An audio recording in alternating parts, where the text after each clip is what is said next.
Ma'am, சிவராத்திரிக்கும் குலதெய்வத்துக்கும் இருக்கிற ஒரு நெருக்கத்தை நீங்க சொல்லிட்டீங்க. இப்போ சிவனுக்கும் குலதெய்வத்துக்கும் இருக்கிற நெருக்கத்தை பத்தி பேசலாமா?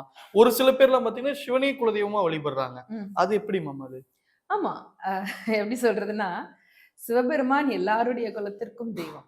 அவர் பரம்பொருள். உண்மை. ஆனால் நம்முடைய குலதெய்வங்கள்னு இருக்காங்க இல்லையா? ஆமாங்க. ஒரு கருப்பண்ணசாமி, ஒரு முனீஸ்வரர், ஒரு பேச்சியம்மாள், ஒரு ஐயனார் இப்படி அவங்கவங்க தெய்வங்கள் இருக்காங்க இல்லையா? இவங்களுடைய பூர்வீகத்தை எல்லாம் நீங்க யோசிச்சு பார்த்தீங்கன்னா, அவங்க அந்த குலத்திற்கு ஒரு சில 100 தலைமுறைக்கு முன்னாடி ஏதோ ஒரு ஆபத்தில இருந்து காப்பாத்திருப்பாங்க. நிச்சயமா. அவங்க தன்னைய தியாகம் பண்ணதுனால அவங்க குலதெய்வங்கள். இந்த நேரத்துல இன்னொரு ஒரு புரிதல நான் சொல்லணும்னு நெனைக்கிறேன். அ ஒவ்வொரு சுவாமியும் ஒவ்வொரு விதமான அம்சம். இவங்க யாருமே சிவன் அம்சம்னு சொல்லக்கூடாது. ம். இவங்க எல்லாரும் சிவகணங்கள். சிவகணங்கள். ஆ. நீங்க இவங்க எல்லாரும் பரமசிவனுடைய கணங்கள் தவிர, சிவ அம்சம்னு சொல்றது இல்ல. ம். இவங்க ஒவ்வொருத்தருக்கும் தனித்தனி அம்சம் உண்டு. உண்மை. தனித்தனி அம்சம் உண்டு. இப்போ எப்படி சொல்லலாமே, இப்போ உங்க நம்ம இந்த இருக்கிற ஏரியாவுக்குன்னு ஒரு இன்ஸ்பெக்டர் இருப்பாரு. ஆமாங்க.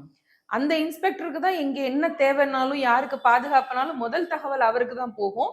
நமக்கு என்ன பிரச்சனைனாலும் அவர் தான் முதல்ல ஓடி வருவாரு. ஆனால் அந்த இன்ஸ்பெக்டர் ஒரு ஐஜி இருக்காரு, ஒரு டிஐஜி இருக்காங்க, ஒரு டிஎஸ்பி. டிஜிபி இருக்காங்க அப்படின்னா, அவங்களுக்கு அதிகாரத்துக்கு உட்பட்டவங்களா இருப்பாங்க. நிச்சயமா. அதுபோல இத நான் புரிஞ்சுக்கிறதுக்காக சொல்றேன் நானு.